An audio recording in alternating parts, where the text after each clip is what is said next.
有人说，这座城白天是开封，晚上就成了汴梁。华灯初上，就能梦回千年大宋。夜市直至3更尽，才5更又复开张。如耍闹去处，通晓不绝。冬月虽大风雪阴雨，亦有夜市。这座开怀畅饮的汴梁城，是当年世上少有的人口近100万的特大城市。它繁华的秘密，就埋藏在夜色之中。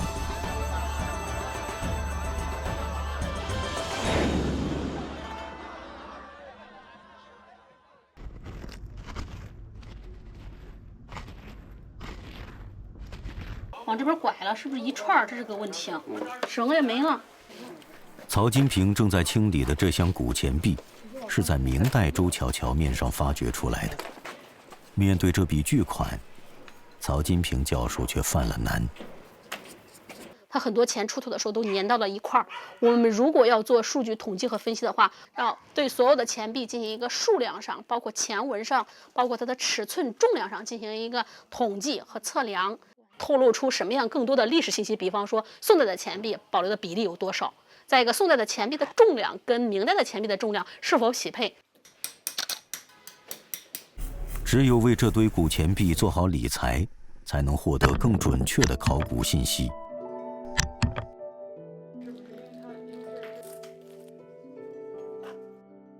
这一箱钱，除了80%是明代的钱以外，20%左右将近是宋代的钱币。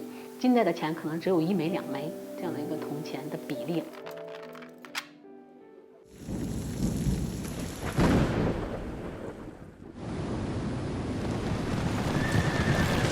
公元1642年，李自成农民起义军围攻开封城时，黄河决口倒灌开封城，城内30余万居民葬身鱼腹，13.1平方千米的开封城内，一切都被黄河浊浪定格于此。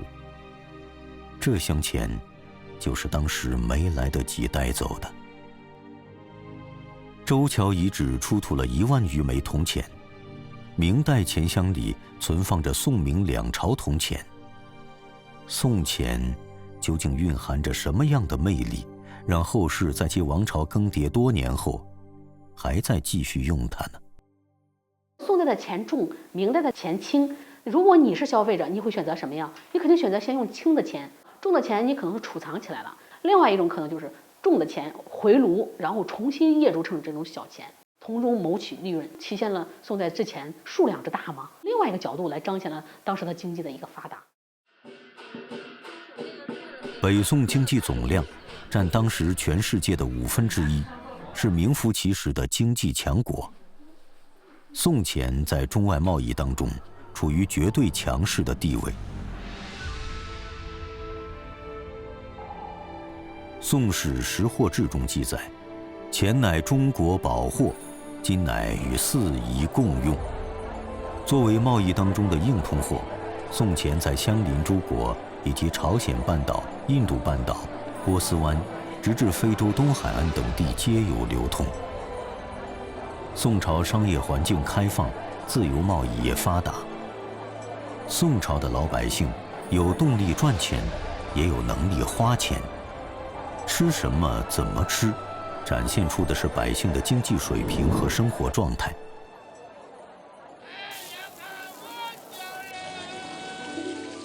近1000年以前，周桥夜市是汴梁城里最知名的美食中心。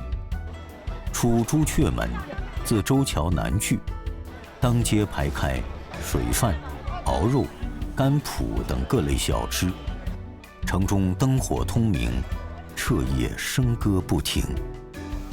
北宋先是打破了以往方市制度，实行街市制。买东西不用再去固定的东市西市，城市中的大街小巷都可以开门做生意。到了北宋中期，更是取消了延续多年的宵禁，允许全天24小时营业。这种开放包容的制度，催生了城市夜经济的发展，也成为影响后世上千年的城市生活模板。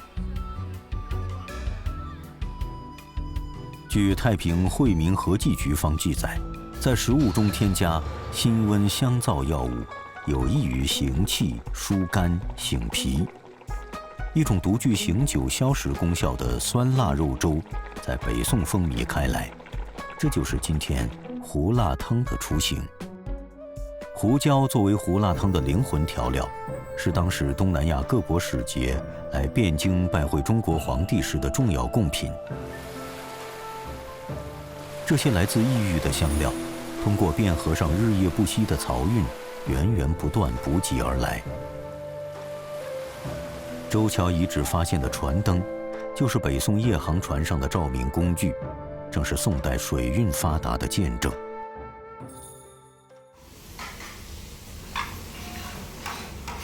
一碗好的胡辣汤，汤头是关键。羊骨烹汤，既能激发出羊肉的鲜香，又清爽不油腻。炖煮3小时后，羊肉蛋白中的谷氨酸和天冬氨酸为羊汤增加了一股独特的鲜香。辛辣刺激的滋味来源于胡椒、辣椒和干姜的共同作用。胡辣鲜味引来八方食客，在店内越聚越多，店员们通力合作，才得以应付得了食客们的左右夹击，让混乱变得有序。晚上10点，夜色渐深，戴青早早来到了店里，换上围裙开始工作。深夜的胡辣汤店里并没有想象中的冷清，后厨依旧忙碌。我搁这儿工作20多年了，俺家离这儿可近。你看周桥原来老遗址不是给大直坊街那儿了吗？俺家都给后河街了，等于就给那头根的周桥这个历史，具体多长时间我也不太清楚。他伴着我长大的。这座以周桥命名的胡辣汤店，就像一个纽结，与它旁侧的周桥遗址共同穿越历史的时空，成为开封人对于1000年前那段汴梁繁华的最真切的记忆。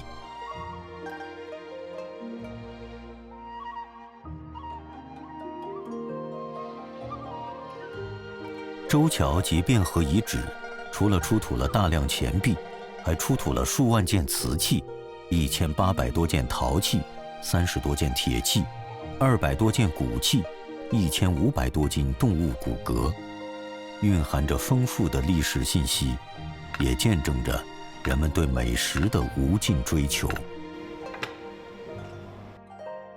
天青瓷的石器代表着宋代流行的风雅审美，杯盘盏碗碟精美齐全，是饮食文化的一部分。饮食之道，器具固然重要，然刀火之间，关键还在人与食材。将鱼生片成薄片，拼出仙鹤图案，周围花木装饰，烟雾缭绕其间，仙鹤以超凡脱俗之姿翱翔天际。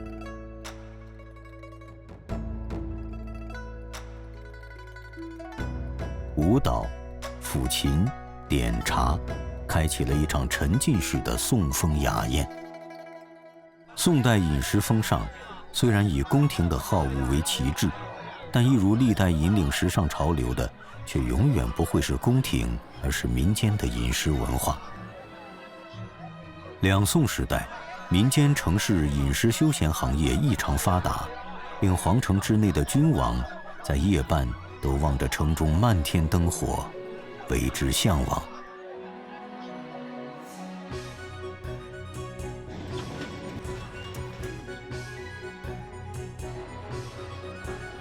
晚上6点，随着鼓点，摊贩们涌入鼓楼周围四散开来，迅速找到各自的位置，搭建起美食的舞台。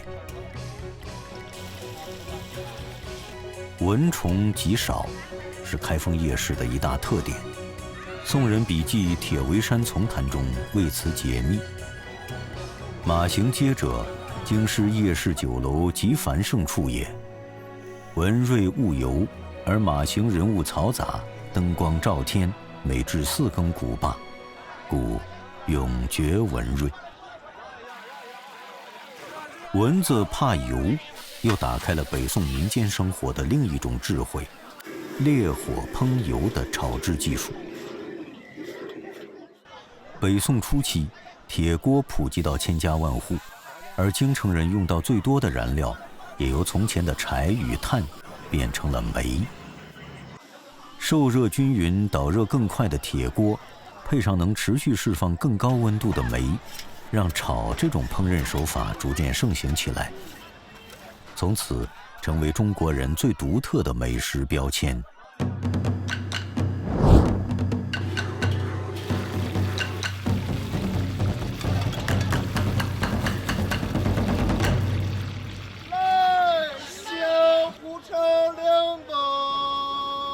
今天夜市上的炒凉粉，则让炒的艺术发挥到了淋漓尽致的地步。热油与淀粉产生碰撞，锅底一层薄薄的淀粉胶皮，才是炒凉粉的精华。凉粉待炒透，直到焖的变颜色，吸收进去才敢盛。王小云30多岁时，接过患病丈夫炒凉粉的担子，成为家中顶梁柱。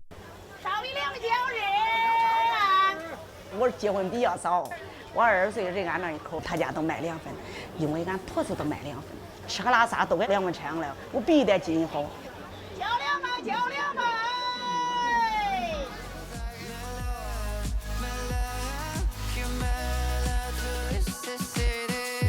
几千年前河水流过，那时候还是一座座的城池。尽管那几千年都过了，如今也都被淹没了，但是还有这座在守护的城市。吃过夜市，一场街头的说唱表演让许多人驻足，但谁又能想见，近1000年前北宋汴梁城的勾栏瓦寺中，也是同样的灯火通明，笙歌不停，犹如一座不夜城。人们在大快朵颐的同时，还能享受到各种杂剧、杂耍、歌唱、舞蹈等演出活动。当时，一种以说唱为主要表演形式的鼓子曲非常热门，也让现如今身为说唱歌手的李九龙找到了创作的灵感。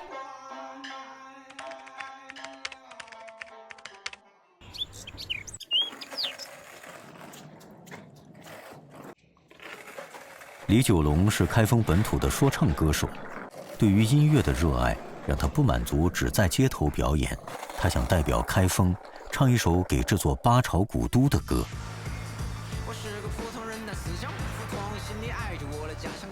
历史，一想这个词，大家都会想到就是声色难懂、长篇大论的东西。那么就用我的方式，我可以用轻快的节奏，再加上一些想要表达的或介绍它的历史，把历史写进我的歌里，我觉得更能让更多人接受。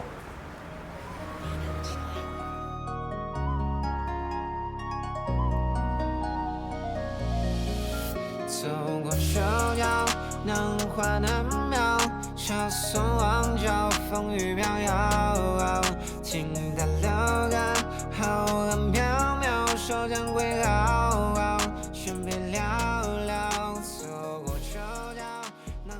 周桥它有很多的历史的堆积，它算是一个翻新、被摧毁又翻新又摧毁的地方。对我来说，开封是我的家，更多时候，周桥也像是一个点一样。希望在世界各地的开封人听到这首歌都会有归属感吧。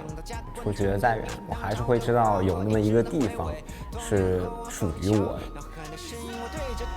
可是人不再见，眼前的画布还在我手下不停地描。这一次一场一繁华，一步一笑1000年，一墙一瓦一破塌，落下落下。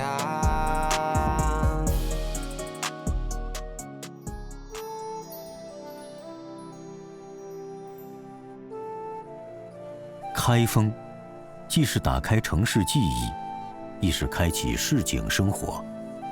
周桥汴河遗址，既是朝堂与市井交接之地，也是雅俗文化融化之地。光阴如水，每片出土文物意义非凡，都是从未断流的文明实证。